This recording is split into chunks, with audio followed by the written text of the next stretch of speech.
Hi guys, how you doing? This video is going to be Scotland's 2019 Rugby World Cup post-mortem.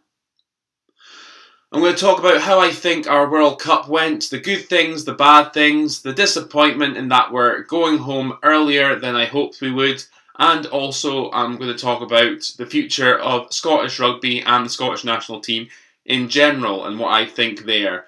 Hope you like what I have to say, guys. This video is a bit more broken down, a bit more structured than I normally do. I've actually taken the time to write a script here, so hope you like what I have to say. Here we go.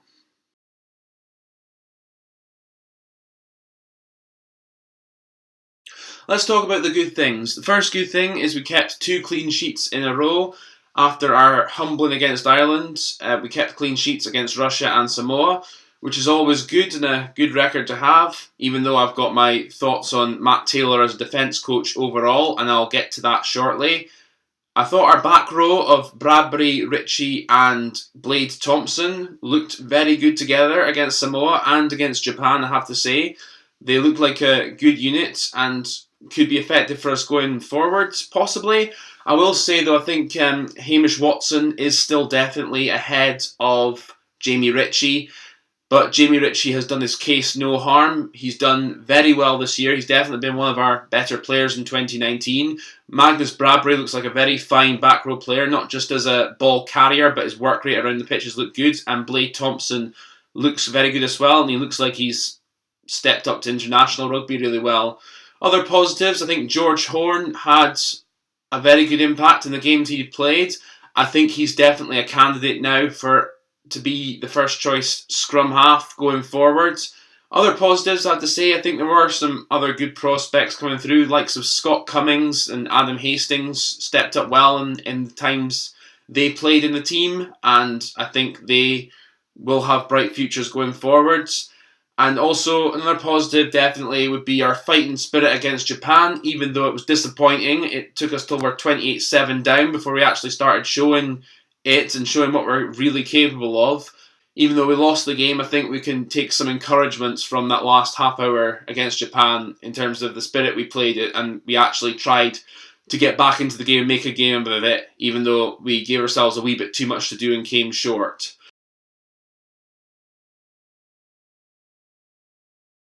The negatives. First big black spot on the negatives, our performance in the opener against Ireland, where we just didn't turn up at all. And that really, in some ways, put us on the back foot from the start in terms of how we were going to progress and if we were going to progress beyond the groups, and made it very difficult. It's a Rugby World Cup, and even though I was thinking we would lose against Ireland, I wasn't expecting to beat them. The way we performed, the absolute lack of physicality we imposed on the game, the lack of intelligence we imposed on the game, how many errors we made, and how we just lacked a plan B absolutely when we had the ball. Just all that combined, and it was just really a shit show against Ireland.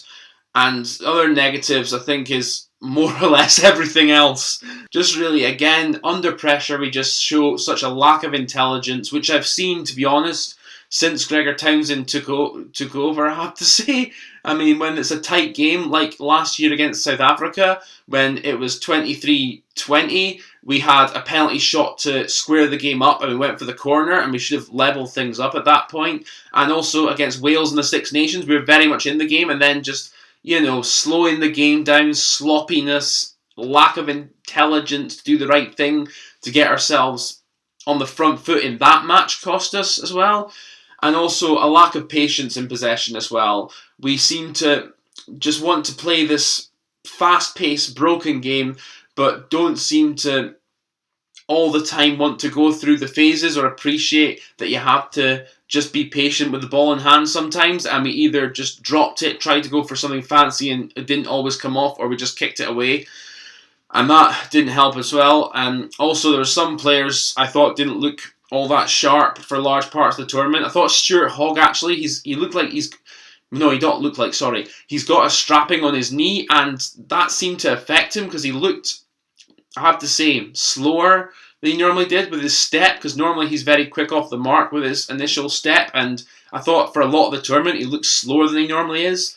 Finn Russell as well, I didn't think looked sharp. I thought he kicked away too much of the ball, and he was trying to be a maverick, and there were sometimes it was just too predictable what he was doing. He got caught out. And there were other players, I think, that didn't earn their place in the squad that were there on reputation alone, and I'm going to go into that now.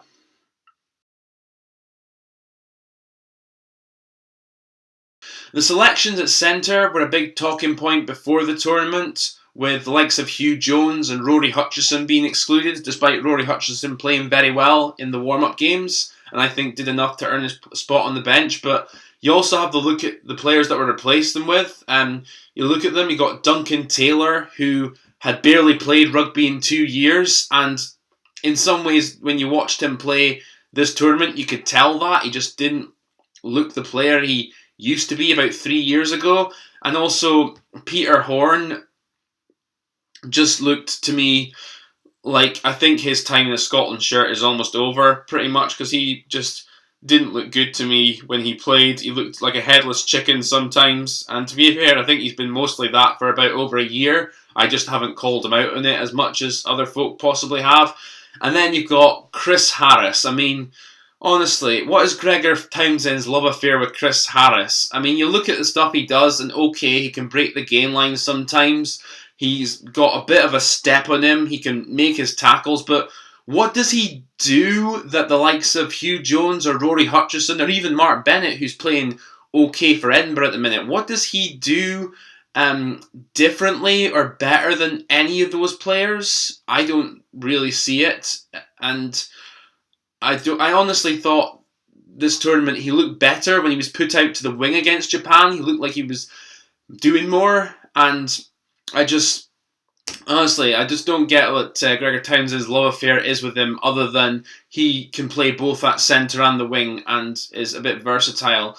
Also, up front, I think Matt Fagerson was desperately unlucky. I said that before the tournament. Pardon me.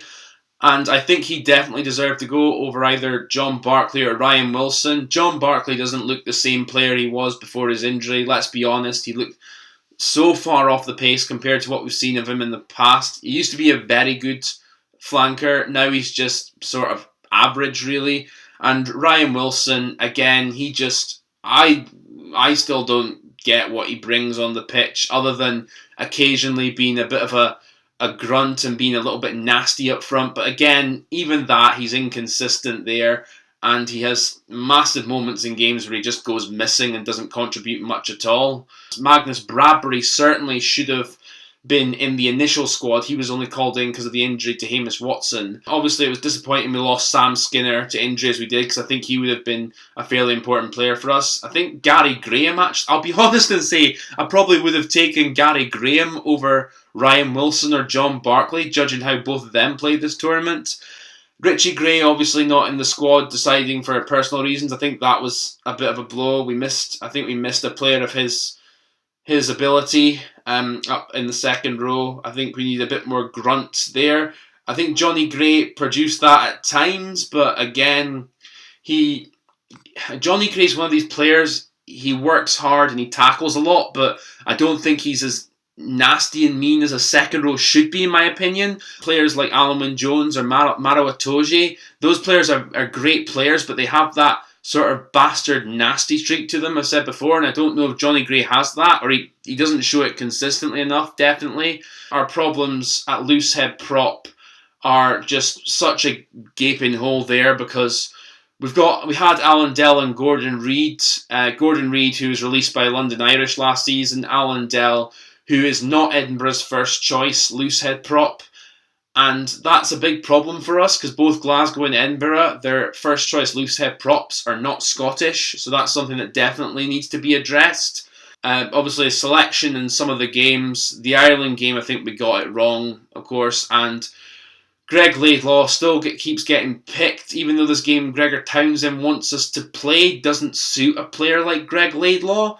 It suits more a George Horne or an Ali Price, and you just notice when Ali Price, before he got injured, played against Ireland, and also George Horne when he came on, just how much quicker we looked from the base than we were under Greg Laidlaw. So if we want to play this fast attacking game, then we need to drop Greg Laidlaw. I know our fan base has a love affair with him, and in some ways I can understand why, but I think his time is coming to an end, and I think he's possibly played his last international as well. I can't see him going forward with us, especially, and he's not going to be at the 2023 World Cup.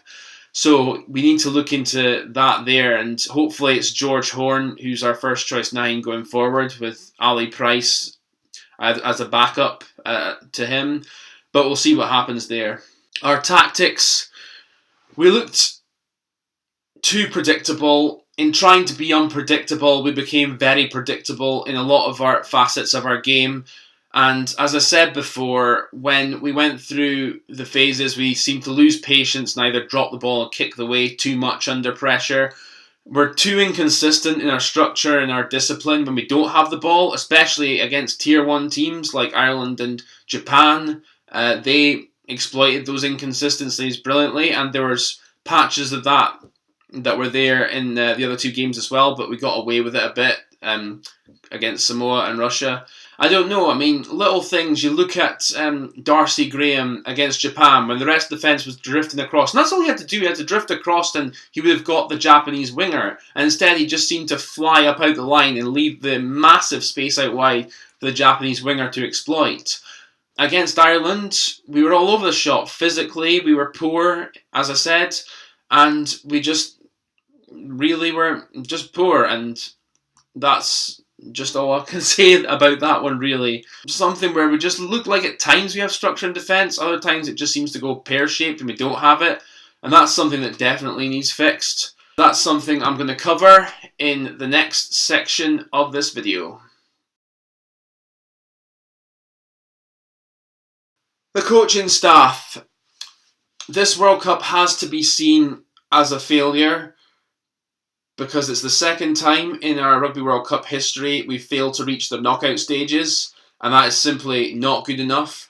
But on the whole, you have to say we've regressed under Gregor Townsend since he took over from Vern Cotter. I mean, we've shown flashes of brilliance, but we've also, structurally, we just look like we just don't seem to have that same way about us. I mean, I know we weren't perfect under Vern Cotter, but at least like towards the end of Vern Cotter's time, we looked like we were getting more disciplined in how we were playing. We were getting a bit smarter with our play, albeit we got drubbed by England at Twickenham 61-21 back in 2017, but still we looked like we were actually starting to build the blocks to somewhere. And then under Townsend, after a decent start, that seems to have gone backwards.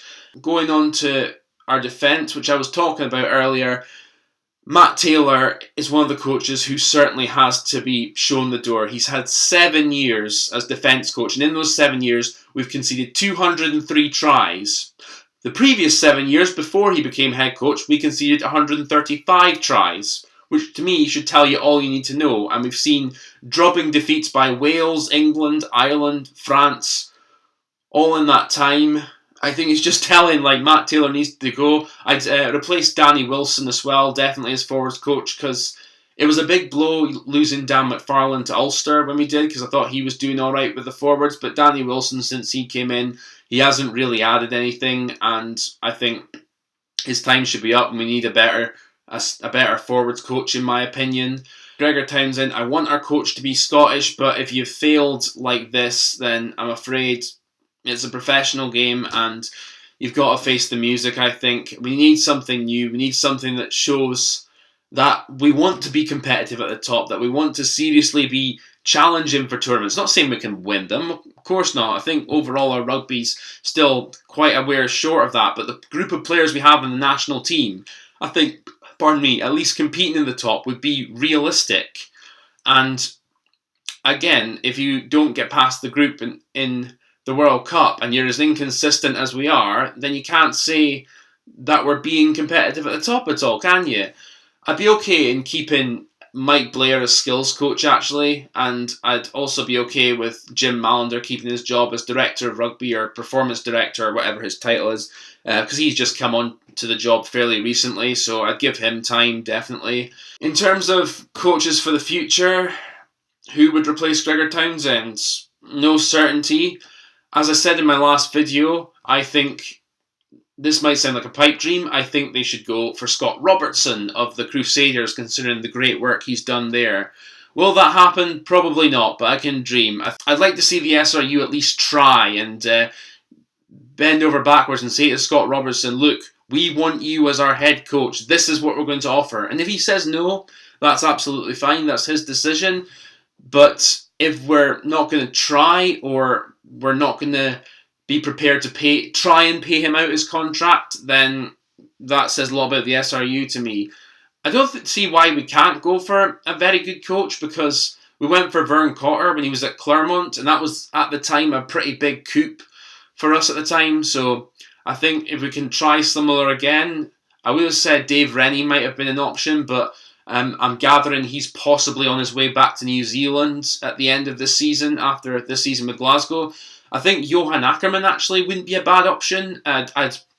He's doing well at Gloucester. He's done some great things with them. So I think at least trying to maybe offer him a Scotland job wouldn't be beyond the realms of impossibility. Conor O'Shea was at Harlequins, then he went to Italy. So I think if Italy can get Conor O'Shea, we could try and get Ackermann, but I can't remember when his contract's up, so I stand to be corrected there. And I can't actually see the SRU going for someone unless if they're still in contract with the club, if they are not prepared to pay over the odds to get the said coach.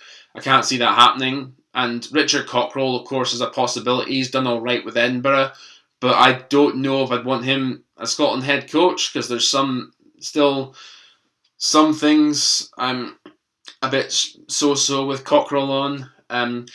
I wouldn't go for Vern Cotter, actually. Just because I say I'm wanting Townsend to go, it doesn't mean I'm back on... Pardon me. It doesn't mean I'm on the Vern Cotter should come back bandwagon at all. I think been there, done that with Vern Cotter, and if you're looking what he's doing with Montpellier, he's not really done all that well with them, considering the group of players he has there. So I think that ship has sailed. But my ideal coaching team would honestly be Scott Robertson, having the forwards coach. I think I'd get in Paul O'Connell, actually, because he's got a lot of brains about him, and he's coached over in France as well in the past few years. So I think he would be a good addition to get in the forwards. And I'd bring back Richie Gray, not our big lock Richie Gray. Richie Gray, breakdown specialist, who was part of the coaching team for a bit after the 2015 World Cup. He was the breakdown coach for South Africa during the 2015 World Cup, and then we got him afterwards for a couple of years. But I would happily see him back in a coaching setup, because I got a good brain when it comes to breakdown. In the backs, I'd happily see Mike Blair still there, but I'd also bring back Jason O'Halloran, who is the backs coach at Glasgow. He was the backs coach of Scotland under Vern Cotter, and I'd happily see him back in. And defence coach, I'd try and go for Sean Edwards as defence coach. Will that happen? Probably not. But I'd like to see the SRU at least try to get him, because it's not confirmed where his future is after the World Cup. He's obviously leaving his job at Wales along with Warren Gatland. So I'd think, go for him. Give him, offer him the job and see what he says. But I don't know. I mean, if somewhere in France or England come in and offer him a good contract, we're stumped. We're not going to be able to match them financially. But I'd like to at least see him give him a try, because he knows how to organise a defence. No doubt about that. Whether you like him or not as a character, that's a different matter. But he knows how to do the job as defence coach, so I'd certainly have him. Will this coaching team be in place? Absolutely. I can say definitely it won't be, but that's the coaching team I'd like to see. But ho hey, we can dream, can't we? Or I can dream.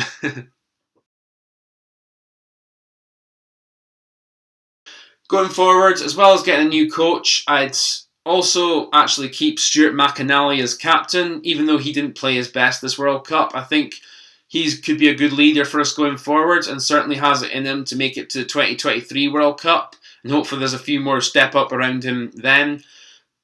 I'd get rid of some of the older guard that are there, players like Greg Laidlaw, Tommy Seymour, John Barclay, Ryan Wilson.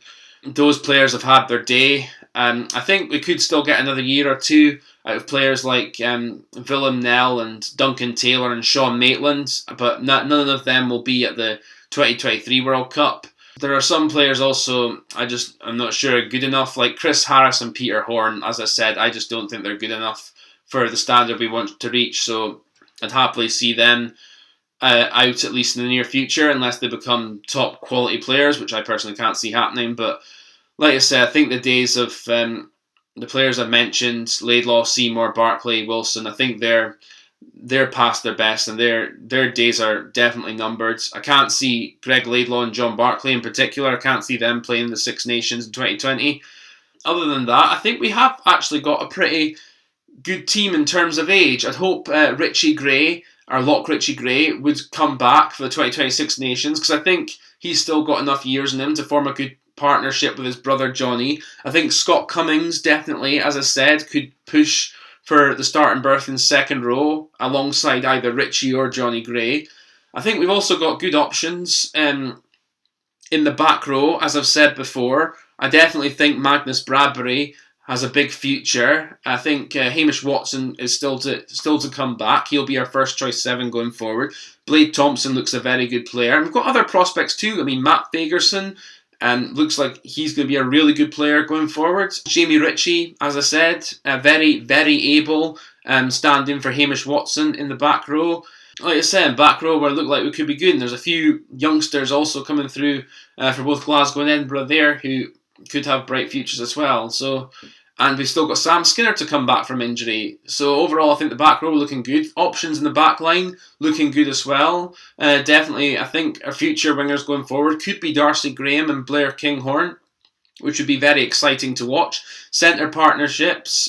Centres, we've still got Hugh Jones, who, when back to his best, is up there with the best attacking centres in Europe. We've still got Rory Hutchison, who, again, I think is potentially a very good player. Matt Scott. We've also got Mark Bennett coming back and playing again.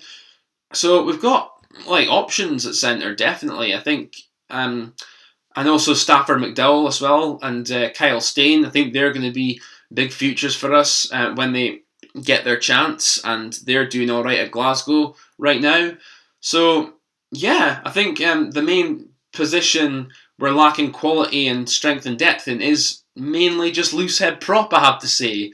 And that's where I think there needs to be some level of responsibility from the coaches at Glasgow and Edinburgh to make sure that to try and get a Scottish loosehead prop to be their first choice in those positions regularly in the big games, because at the moment we don't have that. So that's a problem. Either that or I think Alan Dell's actually he's gone to London Irish now, so I think he'll get more first choice chances there. But I still don't particularly rate him as a scrummager. I think he's not good enough at the top level internationals as a scrummager. I think he's a decent player around the pitch, but not a great scrummager. And also, I think Gordon Reid's time's up as well. But like I said, there are Scottish cap players in Glasgow and Edinburgh. There's Alex Allen, Jamie Batty, who a few years ago looked a good player. Daryl Marful, who's still at Edinburgh, and no one's heard from him in ages. So that needs to be looked into, I think. But we'll see what happens. I hope the 2026 Nations, we've got a new coach, we've got some players on form. I hope both Glasgow and Edinburgh are on form by then and doing well in Europe. But we'll see what happens there. And hopefully we've got a bright future going forward. I mean, 2026 Nations, I think minimum expectations would be that we at least, compete in all our games. I think we can win at least 2 games. And I think we also need to look at overall where our rugby is as a whole, not just with the national team, but with the grassroots as well, because I think we should do away also with this project player thing. We need to look more in-house. As much as I have criticised Gregor Townsend, it's sad to see he's the only real top Scottish coach we have right now, or roundabout there. We don't seem to have any other Scottish coaches coming through. We have a few talented young players coming through, but again, the grassroots is very hit and miss. We still only have 2 pro teams to pick from, even though there's that semi-pro 6 league thing possibly coming next year. which I don't know about. I think the SRU should put the investment into a third pro team to help us get back up again and to create a bigger pool of depth to pick from. We also, as I said, need to get better in the grassroots of the game, which I don't have a magic solution for, but it's really just starts with the basics of getting kids excited and kids wanting to play rugby, and to offer them free facilities to play rugby as well, because there's probably like a lot of kids out there who aren't living in the richest backgrounds or in the richest areas of Scotland, and they maybe want their chance in sport, whether that's at rugby, football or whatever. But I think they should be offered free facilities in one way or another to give them their chance to play and to give them hope that they could be good players for Scotland one day. All of this is just kind of stuff I want to happen. Will it happen? I really don't know. I don't see it short term, because even though the SRU have cut the debt significantly in the last 13 years, there's still a bit of a debt there as well. And that's all I've got to say really. We'll see what happens. Yeah. So, hope you enjoyed this video, guys. I know this was a bit longer than my normal videos, but hope you appreciated what I had to say. I'll be doing videos for the rest of the World Cup. I might do a few preview ones of how I think it's going to go, and I think I've got a podcast with BIS Rugby coming up later in the week as well. So, we'll see how that goes. Thanks for listening to what I had to say, and I'll catch you later on.